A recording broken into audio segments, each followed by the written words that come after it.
And I also So love there's that. singing sad songs when I'm happy. Like I love a sad song, like a power ballad. Like my favorite song to sing in the shower is "I'm Going Down" by Mary J. Blige. And like people are like probably like, this girl is going through it. And I'm like, no, I'm actually just having a good time. Oh my God, that's so funny.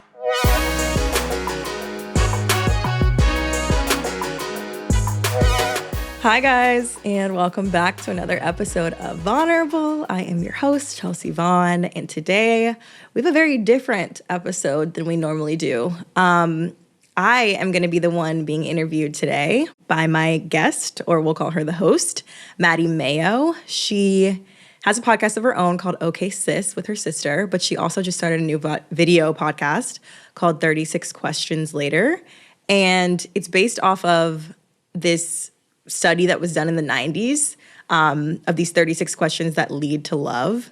So I guess the saying is that like after you answer these 36 questions, like you could fall in love. So she started a video podcast with couples, or I guess they were strangers at first, and they answered the questions together. So for me, we thought it'd be fun to have her on and have her ask me some of the 36 questions. That way you guys can kind of get to know me better and I can get to know her better. And like, it would just be an interesting, fun format and a little something different. And it was really cool because I feel like I've been saying that like I have all these guests on and I ask them to be vulnerable. And obviously the podcast is called Vulnerable. And the reason I made the podcast was because I'm like, oh, I want a space where I can actually speak my mind and be vulnerable with people and be better at expressing my feelings. And then every week I have guests on and not that I don't do it, but it's kind of like I'm the host. So it's not really about me when there's somebody else on here. Like I want you guys to hear what they have to say and I want them to be able to speak about the topic and we get their point of view. So it's never really me being vulnerable, which is kind of ironic. So now on today's episode, I am going to get vulnerable. She asked me a lot of like really cool questions and she answered them too.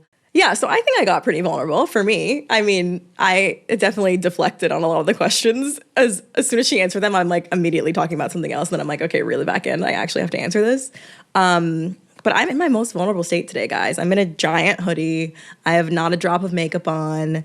And I'm ready to get down and dirty and vulnerable with Mady. So here is the episode. I hope you guys like it. Please let me know what you think about the kind of different fun take we did today. And I'm going to be on her podcast soon. So by the time this comes out, definitely go over to Okay Sis and listen to our episode over there as well. But here is Mady. Okay, Mady Maio, welcome to Vulnerable. How are you today? Oh, I'm doing fabulously. How are you? You look like you're just a breath of fresh air. You're just gorgeous. Oh my God, we were just stop. talking. This is what I do. So I have a podcast also called Okay Sis, which you're going to come on in next week or so. And it's so funny. We always start the podcast just like hyping up the other woman, and they're always like, "Oh my God, can that be my ringtone or like how I wake up in the morning?" I was like, "Sure."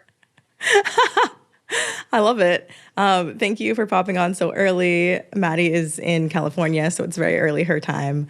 Yeah. And thank you for the compliments. You look great too. You're glowing over there. Thank you. I tried. I did a little Soul Cycle schwitz. So we got the glow. We got the schwitz glow, but we're ready to pod. And I'm also ready to just like take over. So you can like sit back, relax. It's always better when you're the guest on someone else's podcast because you're just like, the pressure is off, you know? Yeah. I know, this is weird. It feels weird me being the host but not the host. Like, I don't even know what to do with myself right now. But I guess I'll pass it over to you. Get your questions started. How many episodes have you done of the 36 questions so far? Yeah. Okay. So I'll kind of give a little backstory. I am a podcaster, as I just mentioned. I have a podcast with my sister called Okay Sis Podcast. We've been doing it for around 5 years. So we're very embedded in the podcasting space. And recently, my boyfriend and I started a new video podcast series called 36 Questions Later. And basically what we did is we filmed couples answering the 36 questions that lead to love. There was like this viral New York Times article with those 36 questions. And we thought we would put it to the test and see if it works for strangers. And so we filmed 4 couples. They were complete strangers and they just answered the 36 questions. And then at the end, like a month later, we followed up with them to see if they actually led to love. So all the episodes are out now and on Apple Podcasts, Spotify, YouTube, and it's a video podcast. So it's really interesting because you can like watch it, but you could also listen if you want to just listen to it, but you'll hear like my voice snaked throughout it. So it's kind of like a hosted, like, I don't want to call it like a dating series. I don't want to also trigger you, like dating, you're like, haha. You're like, but it does feel that way. It's so interesting because it kind of is like cringy, but then it's also really beautiful. And I don't know, you really see like relationships and friendships form. So what we've been doing is I've been going on people's podcasts and basically hosting their shows. And we're going to do the 36 questions together. I mean, we're not going to do all of them because it takes like 3 hours. I know, but we're going to say not all 36. Yes. No. We're not going to do all 36, but we're going to get through some of them.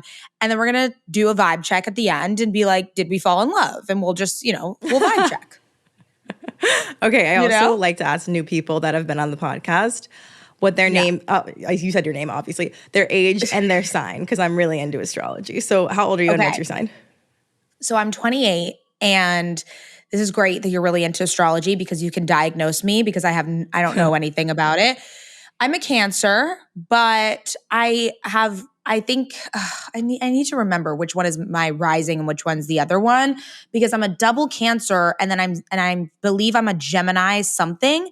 And the Gemini makes a lot more sense because I'm like very two different personalities. I've heard Cancer. I think the only thing that I resonate with is that they cry a lot and I cry a lot. So it's like I'm sensitive and I cry a lot, but like that's really it. I don't think I'm like anything else. Okay, so maybe you're a Gemini rising because that's the one that you kind of like come off as and like maybe more resonate with as you get older. That's what I've decided. I'm really not an astrologist, but that's what I decided just now. You know what? Like, okay, cool.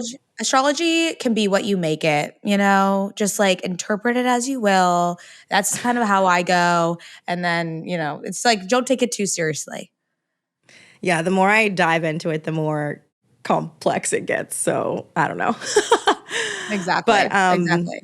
But yeah, I usually do it like a pop culture segment at the beginning called What's Going Von. But I want to get through. Wait, we could do that. We could do that too. Because I'm a pop culture girly. No, it's your show today. I want to get through as many of the 36 questions as we can. So we're going to skip What's Going On. But okay.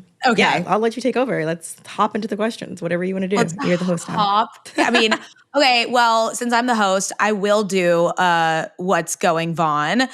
Just quick. Okay, What's Going Von? What's Going Von? Is your whole TikTok just Taylor Swift Eras Tour like mine is? Yeah, slightly. I am an undercover Swiftie. I don't talk about it much, but my number one artist on Spotify last year was Taylor Swift somehow. Wow. Okay. Can we unpack that? Why are you an undercover Swiftie? Because I haven't come to terms with it because in the beginning of her career, I didn't like her and I didn't like her music. So like I didn't become a Swiftie until I would say Red, because there was like 1 or 2 songs on Red like that I enjoyed because she started turning more pop. So if we're talking about eras, I only started liking her when she came into her pop era. Okay, got it. So Chelsea, this is a safe space because I also I don't like to admit it, and it's like I feel very uncomfortable, but this is just my truth. I was also a Taylor Swift hater a little bit. It didn't take me actually until Reputation, which is like very, very developed. So that's why I don't like to claim also that I'm a Swiftie because I feel like I didn't put in the work. But I also am just obsessed with I've watched the whole Eras tour basically. Like I've watched the whole concert. You feel like you've seen it, yeah. I'm going 100%. I was about to say, are you so much of a Swiftie at this point that you bought tickets? So I did not buy tickets, but that's not going to stop me. Like, of course I will be there. There's no doubt in my mind I will be there. But yeah, it's TBD on like how the tickets will come into my into my world. But so we're just manifesting tickets at this point. Of course. I manifested free Harry Styles tickets and I got them. So okay. Because I love that for you. Let me know if you get tickets and you manifest them and I can come, because I'm not trying to pay $900. Like I'm not like that much of a Swiftie, but like I would very much enjoy going. Right. Okay. Got it. So there's a cap. So we have limits to the Swifthood. Got it. Mm-hmm. Okay. Let's get into the questions. I just wanted to get a pulse check because I really like that segment. And I also like the name of the segment. I like your little pun. Thank you. Great. Okay. Number 1, what would constitute a perfect day for you? Are we talking like in the terms of dating, or are we just talking about a perfect day in my life in general, or whatever I want? Whatever you want. Mostly we've been doing it more of just in your life, but if you wanted to do dating, that's fine too. Well, I was just thinking about how you were saying it was like couples that were answering these questions. And right. So you and I will answer them like we're friends, but we could also be a couple. Can you tell I'm a very analytical person who likes all of the info before I answer questions? Yeah. I'm wait, what's your sign? Not that I would know what it means. I'm a Virgo. Okay. Does that make sense that they would be analytical? It does, okay. Yeah. Mm-hmm. Got it. Okay, great. So it tracks. Yeah, we're ruled by Mercury, which is the planet of information. So makes sense. That makes sense. Okay, my perfect day. I love to be outside when it's like perfect weather. And perfect weather to me is like 72 degrees, sunny, but like not too sunny where like you're sweating, just perfectly sunny enough. And then there's like a perfect breeze and there's not a cloud in the sky. You can go on a rooftop, like summer in New York, but before it gets like so hot that you want to die. And probably just with my people. Like anytime I'm with like, when I say my people, I'm like the people in my life that I feel like I can be most myself around, like most comfortable around. Like you don't have to put any energy into hanging out with them. Like you get more energy by being around them. So like my best friends, if I'm dating someone, I mean, hopefully they'd be that person. So just like being outdoors and being with my people and like not worrying about like time, I guess. Like time's kind of just passing, like there's good music, maybe there's drinks, maybe we're on a rooftop, maybe we're at the beach. Like as long as I'm outside with my people and there's perfect weather, like I couldn't be happier.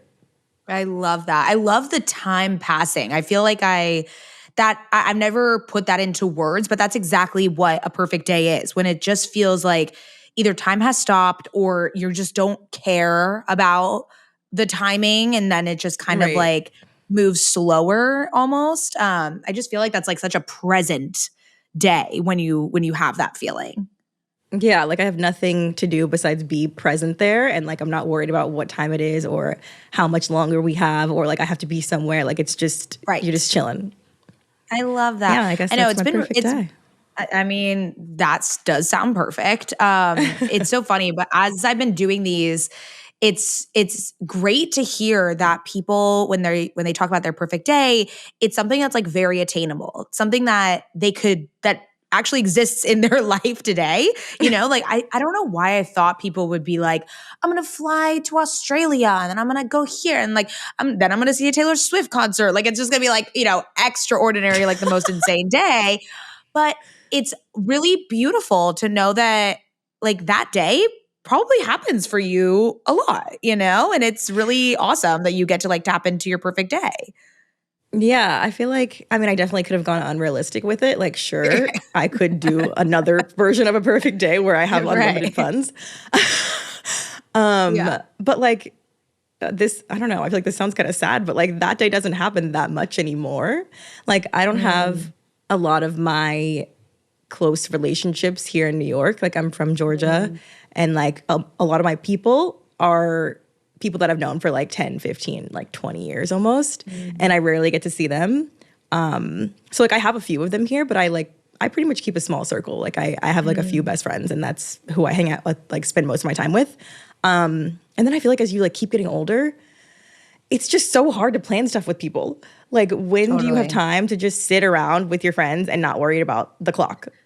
I know. Not very often. It's so true. I was talking to my friends because like I feel like in my early 20s, I used to yeah, like there would be days like that where it was just like, oh, it's a Saturday. Like I'm hanging out with all the friends and we're doing nothing all day and just kind of bopping around. Where now I have to schedule that about like 2 months in advance. I was like, oh, hey, like, can we like schedule like a brunch, like all day brunch situation? And like, we literally have it on the calendar for in like 2 weeks and it's been on the calendar forever. So it's just kind of like, Same. that's what getting older is. It's just like Literally. making plans 2 months in advance to like make sure you can hang out with your friends. Like I only have 2 best friends here and we have a group chat and it'll literally be like, okay, can we have a brunch soon? I miss you guys. Yeah. What are you guys doing next Saturday? And then one person's doing this. Okay, how about the Saturday after that? Yeah. Okay, how about the Saturday? Okay, yeah, we'll plan one for May 4th. And it's just like, damn. I know. It's so hard. It's so interesting. I know.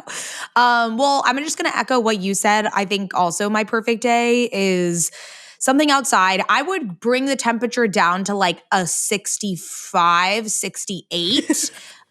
Because I sweat a lot. So it's like we need to have it be very cool.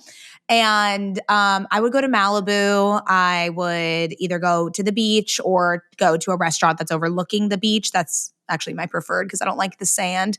But something that is like observing the ocean and having a really good meal, a nice like crisp glass of rosé, hanging out, with close friends, the boyfriend, family, maybe seeing my niece, or definitely seeing my niece. She's in San Diego though, so maybe she takes herself up to Malibu and I meet her there, my newborn niece. But yeah, that's the perfect day, truly. Oh my God, we have similar perfect days. I know. I mean, our lives. Look at us. So great. Okay. I didn't know you were going to answer the questions with me. That's so fun.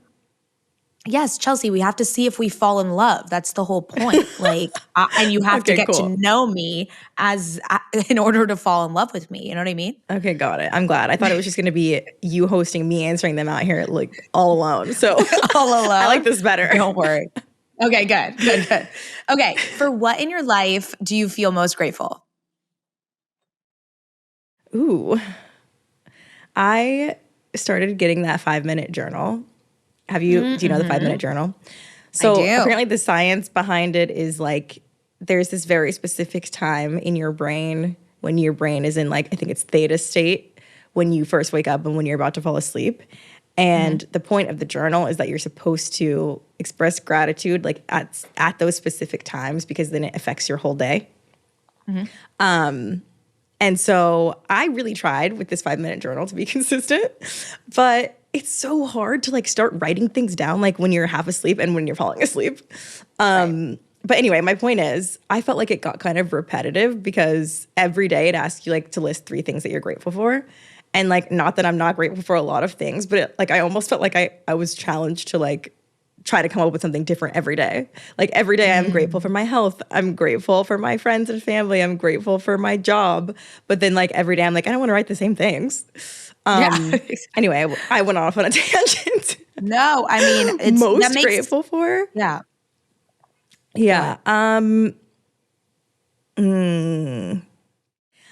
I would probably say being healthy. Like I don't have any health issues at this point in my life. Like, thank God, I'm 30. Yeah. But some people can't say that. And I haven't really had like many health issues ever to this point. I'm healthy. My family's healthy. My friends are healthy. So like, I would say that's what I'm most grateful for. And I think that like, when you think about it, like, I don't know. I think when you're sick, it really makes you think about how grateful you are to be healthy. Like you don't think about it on a normal basis. Like luckily I don't have to think about it on a normal basis. And then it's right when you're sick that you're like, oh my God, everything else is unimportant. Like I'm not even thinking about how important this one major thing is until I don't have it. Yeah. I mean, I think it's really aware of you. I think we take it for granted plenty of times. I think it's also okay that it's repetitive in your 5-minute journal. Honestly, the power of gratitude is that the repetition helps it to like sink in to your subconscious. Exactly what you were saying with the theta states. And I also think even if you don't want to write it down, even if you're in that theta state right before you go to sleep or right when you wake up, just listing out things you're grateful for in your brain. So I do this a lot. Like if I wake up and I'm just like, oh, like there's just, I don't know, a dread or whatever, I just immediately am like, no. Like, because that will set your mood for the rest of the day, is just kind of like you just switch it to health, family, like cute apartment, whatever, whatever your little list is. Yeah, I think I'm most grateful for, I mean, again, same with you, like there's a lot of things. I think I'm going to go with a more superficial answer, I guess, but I'm grateful for my podcast. I think, and something that you'll realize too, is that it's an amazing way to connect with people. And it's this avenue that I just like don't think I would have been able to network with the type of people I've networked with, and it just like provides so much value in my life, and it's led to so many opportunities. Like I can always place it back to the podcast, everything else that's come into my life. So I'm just so grateful that not only did we start it, but that we've been like consistent with it for 5 years. I think that's something that people either fall off of it or it's hard for them to be consistent. So I'm really grateful that we were able to get there. Wow, 5 years. I was going to ask you how long it's been. Yeah. And it's your literal sister, right? It is my literal sister. Yes, it is. And that's also something that's been so beautiful, is that like our relationship as sisters has deepened so much. And that's something that I just never really saw for us. Like we were always kind of close, but then now it's like a little too close. But that has been something that is also that I'm so grateful for, that it's brought me. Yeah, that's so cool because my sister and I, like, we're close-ish, but like I can't imagine how much closer we get if we talked on a podcast like weekly for 5 years. And I also feel like your answer is so inspiring because it's just like, I just started this podcast. I mean, just like 20 weeks ago. Yeah. But still, that's like very new compared to what you've done. And the fact that you're like, wow, how many people I've met and everything that I've done, all these things I've done have always gone back to the podcast. I think that's so cool because I feel like that's kind of one of the reasons I started this podcast too. Like I want to build something and I want to do something other than just influencing and like posting things. Obviously I was always modeling, but I think this is kind of going to be like in a different way. And then like what I love about modeling so much is just being collaborative with other creatives and people that are really talented at what they do. And so I feel like with the podcast too, I also get to do that. So I love that answer. Yeah, for sure. And it's going to be a whole other deeper level to creation and collaboration and connection that like you've never thought was possible. It's really, really cool. Yeah. Yeah. So cool. And now you're about to start another one, or you already did, kind of. Yeah, already did. Yeah. We're racking them up. Okay. When did you last sing to yourself or to someone else? Oh, I'm a huge singer. I'm literally, the answer is more like, when did I last not sing to myself? Okay. Like, anyone that knows me, like I'm constantly singing, humming, or dancing. Wow. So wait, what are you singing? What's the last song you sang? Oh. I feel like I'm like one of those people that just constantly has song lyrics in their head. Like I was just joking to my friends last weekend that I can't remember anything. Like I can't remember any parts of my life, and my memory is so bad because it's just full of song lyrics.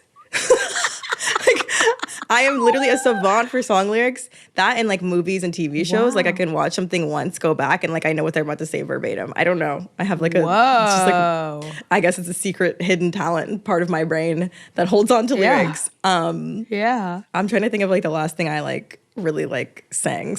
I don't know. Me and my friends like in the car. I'm a big car singer. Scream singer, blast the music, windows down person. And here I don't have a car anymore. So I never get to do that. So I was home in Atlanta last weekend, and me and my friends were blasting Taylor Swift, actually. There we go. It all comes back to T Swift. So that's the last time I sang to someone else, I guess. Lavender Haze in the car on the way to my friend's engagement party. That's a good one. That's such a good one. Yeah, I grew up doing musical theater, which shouldn't surprise you about like anything about me.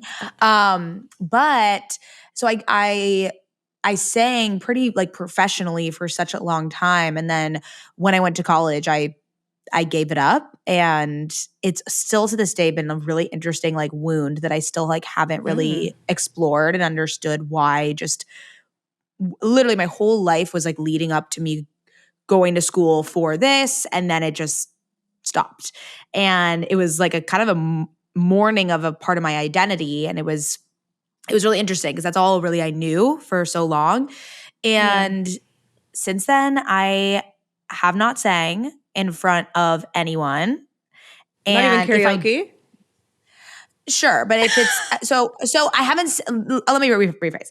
I have not sang like well or sang like actually tried to sing. It's more like a bad sing, if that makes sense. It does. You know, and so I don't know what it is. Like I just it's so interesting. Like sometimes I think that I should go back and do like singing lessons just to like gain up that confidence again and like just do it for myself, like not necessarily for anything else. But yeah, like the only time I sang actually well is in the car too. I'm a car singer, and it'll be like on a long road trip or something. If I'm driving down to San Diego, I'll do show tunes. So there's only a couple songs that I love to sing like well. One is Take Me or Leave Me from Rent. The other is The Wizard and I from Wicked. And then I'll sing an Adele song. Oh, what's the song I love to sing by Adele? I forget what it's called. But I love to sing Adele in the car and the shower.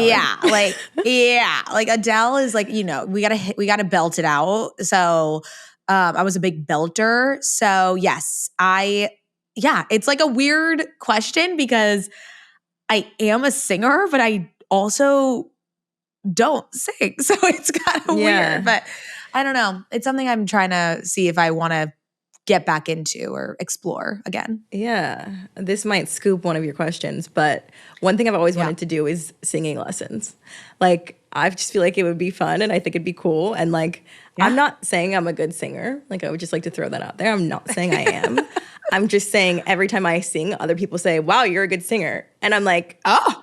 I don't think no. I'm saying like if the scale is like average is 5, like I'm giving myself a 5.5, like 6, like slightly above average. Okay. Like I can hold a tune, but like I think people like when I go to karaoke and stuff, people are like, oh my God, you can sing actually, and I'm like, I wouldn't go that far, but like I think singing lessons would just be fun. Like it's just something I've always wanted to do. Yeah, I know. I think also getting back into karaoke, like I don't know why I don't do karaoke more often. And maybe that would like get a couple drinks in me. Well, you know, I'll be able to be a little more confident. I don't know. I feel like that would be the vibe. Oh, I love karaoke. Anytime someone's like, do you want to do karaoke tonight? I'm like, yep, absolutely. You're like, yep, I'm there. Count me in. 100%. I love it. And I know my neighbors probably can't stand me because I have concerts in the shower every day. I have a shower playlist. I love that.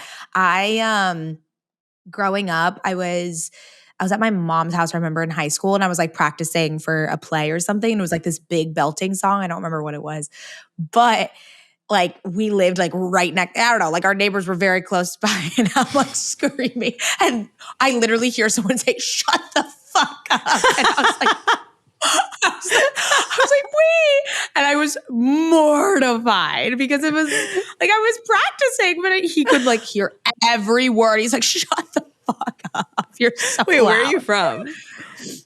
San Diego. Oh, okay. Originally from San Diego. Yeah. Got it. That's originally so from San Diego. I know for Diego. a fact my neighbors can hear me because I can hear them. So I know they have to be able to hear me. And I also love singing sad songs when I'm happy. Like I love a sad song, like a power ballad. Like my favorite song to sing in the shower is I'm Going Down by Mary J. Blige. And like people are like probably like, this girl is going through it. And I'm like, no, I'm actually just having a good time. Oh my God, that's so funny. I know. Bleeding Love.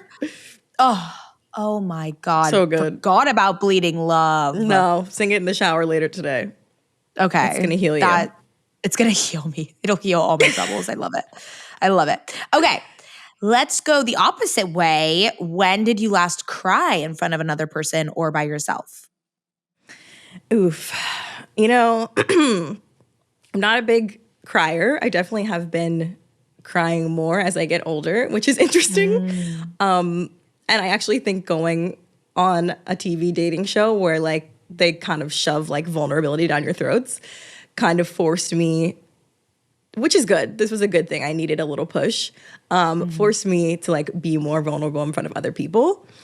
Before I would like literally do anything before crying in front of somebody else. Like I hate that. I just hate crying in general. Like I don't even like crying in front of myself. Like I literally will go into the mirror and look at myself crying because it makes me like want to stop crying. Like I'll look at myself and I'm like, this is fucking stupid. Like you look dumb, stop. Okay, we need to work. We need to work on that. We need to work on that. I don't have a lot of water in my chart, like cancers. Like I'm not a crier. Okay, but I do think when I start dating someone seriously, like I'm a little bit more open emotionally. So like I will cry with a boyfriend or something. But the last time I cried was in front of somebody. This is sad. My uncle died a couple weeks ago, and my mom, my whole family is still in Atlanta. So it just kind of sucks when like something big happens and like I'm not there. And I've also only like seen my mom cry probably like 3 times now in my whole life. Wow. This was one of them. So she was just like sobbing on FaceTime like it's her brother. And I think just seeing your mom like that is just like so hard. Like obviously I was sad about my uncle too, but it's just like seeing my mom like that just was terrible. So yeah, I guess my mom is the last person I cried in front of on FaceTime. Wow. Well, first of all, I'm so sorry to hear about that. And I think it also makes sense that the biggest thing that you're grateful for is health because something like this recently happened and it probably like jump-started your gratitude for that people are around you and alive around you. Yeah, as you said, water sign. That's something I learned about cancers recently is that yes, that's why we cry a lot. So yes, I cry a lot. Oh, also I want to say that you going on you're saying that you going on The Bachelor made you more in touch with your emotions? Yeah, I would say more in touch with them outwardly. Like, do I think I Okay. was an emotionally intelligent person before? Yes. But I did not like sharing and expressing my emotions Got to it. other people. So then it's like Got you it. kind of don't have a choice when you're talking directly to a producer and they're asking you every day, like, how are you feeling? How do you feel about this? How do you feel about this? So it kind of just like Totally. forces you to express it to other people. Okay. So great. Then we love that. We love that experience for you. It opened it. Yeah, it It definitely helped opened me in the that way. vulnerable. Yeah, Yes. exactly. And that is the only way that it helped me. I didn't say that. You said I love it. Okay, yes. So I cry a lot. I think for me, it's extremely therapeutic. It's not really something that I see as like a negative thing or something where I need to like hold it in.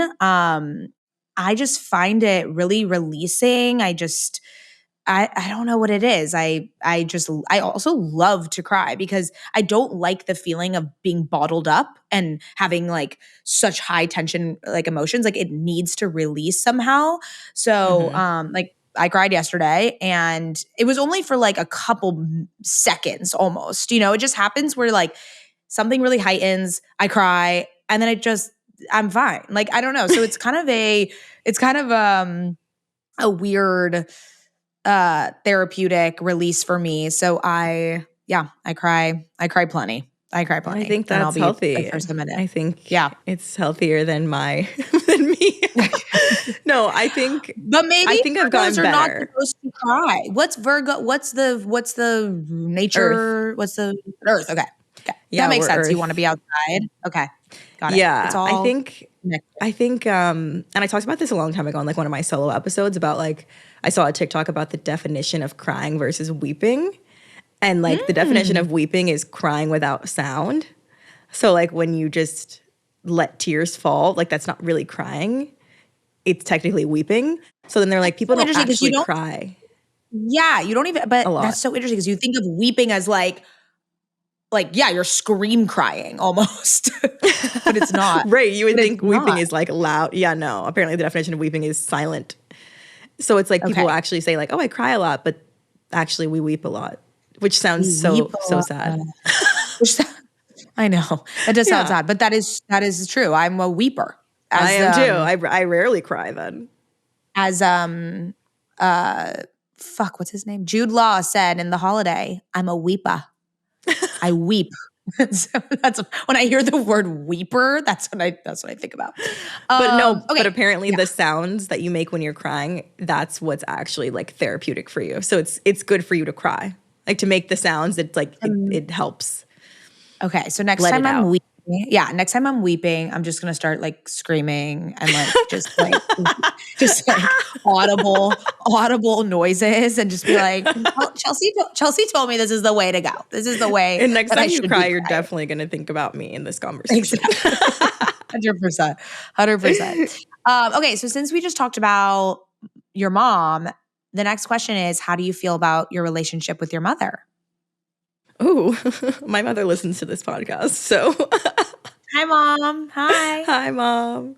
Um, I think as you get older, especially as a daughter, I think your relationship with your mom changes a lot. I don't know if you would agree. I don't really know what your relationship with your mom is, but I guess we'll hear it after this answer. We'll find out. Yeah.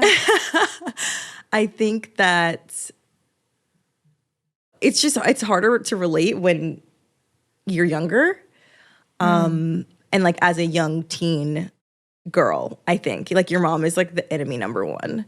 It's like she can't do anything right, like she doesn't get you, whatever. You don't like her. Not that I didn't like her, but it just wasn't like I wasn't like, wow, me and my mom are best friends. Like it was never like that. And then now that I get older, I feel like just as you get older in general and become an adult, like you really realize like, damn, my mom was just like, well, my age when she had me. Like I can't even imagine being my age and having 3 kids and being married like she was at the time. Like it just feels like I'm too young for that.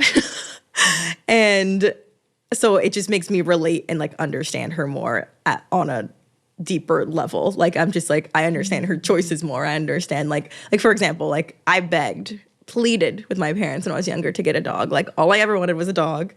And like my mom was like, "No, you're not getting a dog. Like I don't want to take care of a dog." At the time I was like, "God, like everybody else has a dog. Like why won't you just let me get a dog?"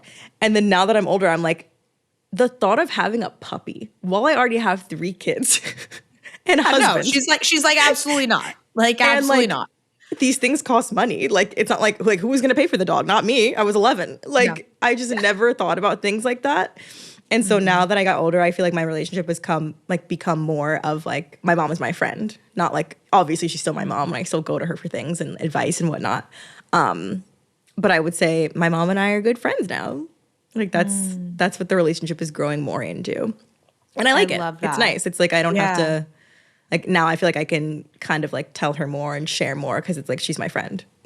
Yeah. Oh, that's beautiful. I completely agree with you. I think the craziest realization that I've gone through as I've gotten older is realizing that your parents are human and that they Yeah. have flaws and like that they're not superheroes. I think that's the weirdest moment where you're just like, "Oh shit." Like, "Oh wow, yeah, they were flawed," which is fine. They're humans. We're not like blaming them, but it is a really interesting moment when everything you grew up knowing kind of is flipped on its head. And you have a lot more than compassion for your parents as you grow up, of course, as you had just mentioned. I mean, they sacrificed so much, they did so much for us with very little gratitude in Right. return. I can also be the first to admit I was a torture. I was a absolute torture as a child and growing up. And so I think back to those times and I'm just like,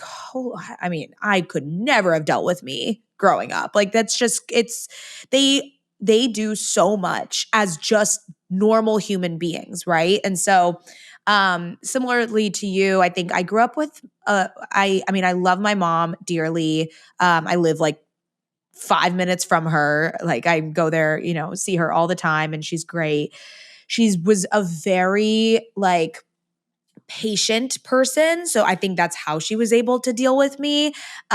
She's like so patient. I have zero patience. So it's like, I think we butted heads a little bit, and I harbored some resentment towards her, I think, growing up. But yeah, as I get older, I mean, my parents also divorced, so there's like a whole added layer to that, and like how I felt about both of my parents through the divorce. And at the end of the day, it's a immense respect, and it's just this love and understanding that like I need to be around you. I need to, like, you are, I don't know, you're just the best, right? So it's evolved, similar to you, and I think it will continue to evolve. Although I have compassion, I don't think I will have like full understanding until I have a kid. And I see my sister going through that right now, and I need to ask her, because this has been something I wanted to ask her, of like, do you now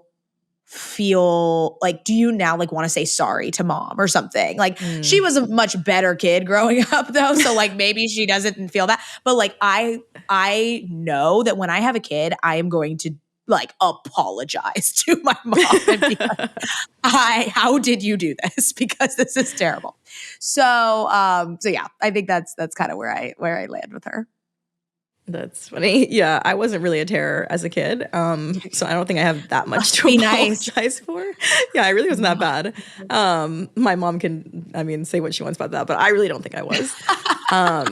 But I think this is like kind of morbid also, but it's just like, as my parents get older too, like I'm the third child, so like my brother's 5 years older than me, and I just feel like my mom's like mortality, and like both my parents, is more apparent to me now. Like it just makes me think, like, especially since I don't live there, I'm more aware of the fact that like they're not going to be here forever. So I try to be more intentional about like time spent and like answering calls and stuff. Because like when I first moved here, I'd be like, my mom called, whatever. Like I'll call her back when I call her back. I'm out. But now it's just like, damn, they're in their 60s. Like I can't even think about that. But yeah, we're just like, let's kind of start. I agree. My dad just turned 70 last week, and it's like, he's the youngest seven. He's like younger than me. Like he is like so youthful. And so I was like, wait, you're 70? What the fuck? And he's like, yeah. He's like literally in the Bahamas on a boat, like living it up. And I was just, that moment was like, oh my God. But then it also was hopeful because he does feel very youthful. So I'm like, okay, we have time. We have time. Like we're not slowing down yet. But yeah, it's really an interesting thing that we have to grapple with as we get older, for sure. Okay. Let's do like two more. This one is pretty fast. Before making a phone call, do you ever rehearse what you're going to say?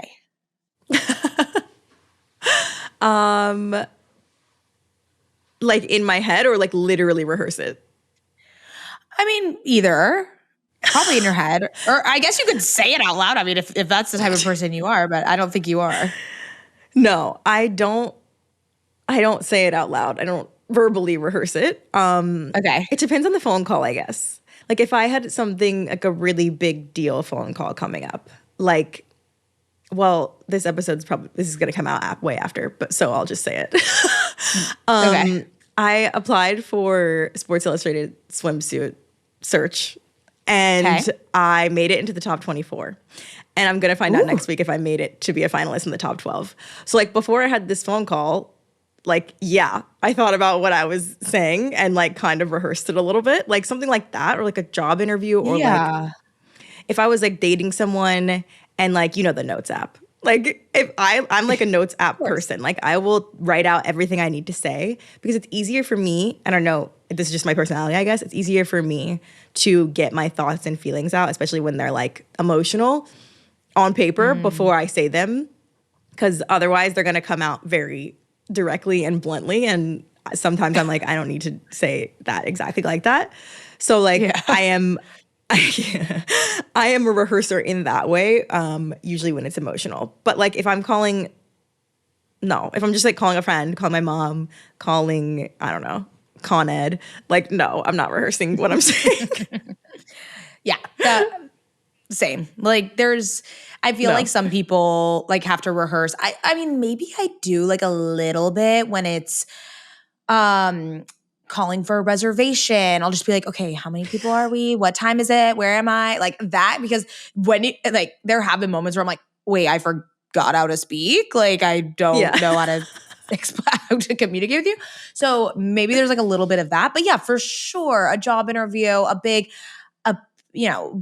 meetings like that. I also like I also I have my own startup. That's that's what I do like full time in addition to the podcast. And we were raising money at the end of last year, and so like pitch meetings, of course, like I'm gonna fucking prepare and like write out every single sentence. And look, if things go off the cuff, like that's fine. And I'm prepared for that. But there's something about just like having that safety net to be like, oh, I remember the different bullet points that I was trying to make. So yeah, I think it's that like feeling of safety. Like I like to feel as prepared as possible because it makes me feel safe. Like it makes me feel like I'm ready for whatever it might be. So like casual phone calls, no. Big meetings, yes. Okay, great. In alignment, great. Okay, last one. Is there something that you've dreamed of doing for a long time, and why haven't you done it? I mean, yeah, I'm sure there's plenty of things I've dreamed of doing and haven't done. Dreamed of, though. I'm thinking about like I have a short list of things that I want to do and just haven't done, like the singing lessons or like going to take a Spanish class and learning Spanish. Like I've been meaning to do that and like been half-assed doing that for the past like 3 years. But like dreams wise, I feel like those are dreams. I mean, little ones. It's more like hobbies. Yeah. Like do want to do them and haven't done them because I'm a procrastinator, I guess. And I can like talk myself, like I can throw up excuses for anything. Like I can argue both sides of anything. So I do that in my head all the time. But I feel like big dreams, there's not really anything I can think of that I'm like, at the moment, that I really want to do and have been putting off. Because this is like one of the things I like best about myself, I think, is that like if I have a goal and a dream that I really want to do, like I'll make it happen. Like when I was decided I wanted to have a podcast, like I made it. Like when I decided I wanted to move to New York and be a model, I did it. Like that's not something that I'm like, yeah, I guess I'm afraid of making the leaps at the time temporarily. But anytime I've ever done it, like made the leap, it always works out for the better and changes my life for the better, changes me as a person for the better. So like the more I do that, the less fear I have around it. It is like always scary to start something new and you don't know how it's going to be received, blah, blah, blah. But that's not one of my issues that I have. And I think a lot of other people, maybe just because they haven't done it a lot or they're just scared in general, but I think a lot of people, like I used to have this conversation with my roommate a lot because she's a person that's like, I'm like, I would rather try something and fail and know it didn't work out and go on living my life and be okay with that. And she was like, I would rather not try than fail. And I'm like, damn. And a lot of people feel like that. Like a lot of people will just sit in their 9-to-5 jobs and they're like, I hate it here, but I'd rather stay here than try something new. And like, that's just something I can't relate to. That's amazing. I'm similar to you. I used to be a very risk averse person, but again, ever since the podcast, like that was the first moment where it was like a jump off the cliff, like fuck fear, fuck what everyone else thinks. And yeah, like it's proof that doing something like that pays dividends. Yes, of course it's fucking scary. Like we're not trying to say it's like easy or scary, but if you just remind yourself of the blessings on the other end and like the well of opportunities that come through as a result of taking that risk, it then it becomes like addictive. Then you just want to keep doing like crazy and crazier things. And yeah, because I did that with the podcast, then I had the confidence to start my own business and then work on it full time and quit my job and like put myself out there on TikTok and all these different avenues that I would have been so scared of failure and look, like fear, I'm not saying that fear goes away. It's just that I don't listen to it anymore. It doesn't dictate any of my decisions anymore. I don't let it. And I think it's because we probably have had so much repetition of doing things despite fear. And then seeing the results and being like, oh, that felt actually really great. Like, let's do that again. And I don't think people have as much practice as we do. So I always tell people, if you're scared to do something, it's more so probably because you haven't taken that type of risk before. Like, you shouldn't listen to fear as like dictating what you're doing. So yeah, I really love that. Yeah, I totally agree with you. I think a good rule of thumb is kind of like, if something scares you, then that's what you should be running towards. Yeah, like fear is the guidepost.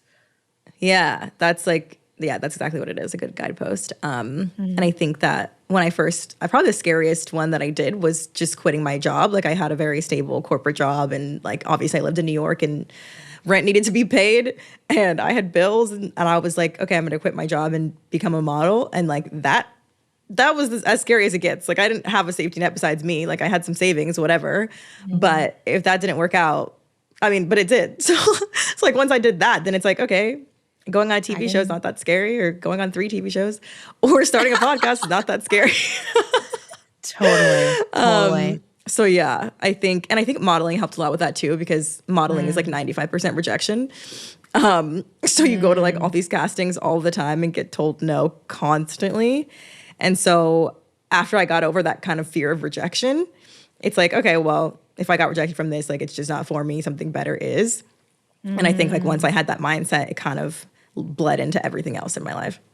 I mean, rejection is redirection. Yes, it is. That's been like, it's funny because growing up when I was in theater, tons of rejection as a result. And I had a lot of practice with that. But then since I stopped it, there wasn't as much rejection in my life until I started doing investor pitch meetings, which is all rejection. And that was really fun. But that was a really interesting moment because I was like, okay, I actually have to retrain that muscle. And I kind of forgot what it's like to be in that headspace of like getting told no literally every single day and then choosing to continue and persevere regardless. And that's a really hard thing for people to get over. And it's also, we don't have as much of that training. So when you're in a position like modeling or theater or pitch meetings where there is this constant rejection, like, you're just not going to find that in life, in different arenas in life. I guess maybe dating sometimes can come to that, but I think it's healthy. I think it's like, in the moment it fucking sucks, I'm not going to lie, but there is something really beautiful about showing up for yourself just like consistently and over again, despite that rejection. Yeah. Have you heard of rejection therapy? I saw like this girl on TikTok saying like that exposure she was like therapy. Exposure therapy. But like, she was like laying down on the sidewalk in the middle of a busy street. And somebody asked her like, hey, what are you doing? And she was like, it's exposure therapy. Like, I'm just trying to get used to like being uncomfortable around people, like just putting herself in the middle of a situation where she's uncomfortable. Okay, well, that might be dangerous. I was like, that might be dangerous. But yes, I get the point. Yeah. I mean, they all say that, right? Like, do something that scares you every day. Like, get out, like, befriend discomfort, get comfortable with discomfort. You guys could just get into the entertainment industry if you want rejection, exposure to rejection. Just join any part of the entertainment industry. Quick, fast lane to that. Exactly. Okay, well, Chelsea, this was beautiful. I think we did fall in love a little bit. Can you confirm or deny? Okay, I can confirm. Okay, good. I do feel think sparks. we fell in friend love. Yeah, wait, I have a question I ask all of my guests. My final question. Oh, okay. Is there anything you want to be vulnerable about? Oh. It could be literally anything you want. Obviously, we were pretty vulnerable with our 36 questions. But is there anything like right now that you're kind of like... Yes, I will.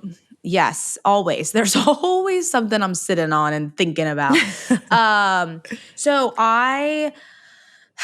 for my startup, it's called Camber. It's a travel recommendations app, and we've grown quite a bit on TikTok in the Los Angeles area, posting about things to do, places to be, restaurant reviews, all of that.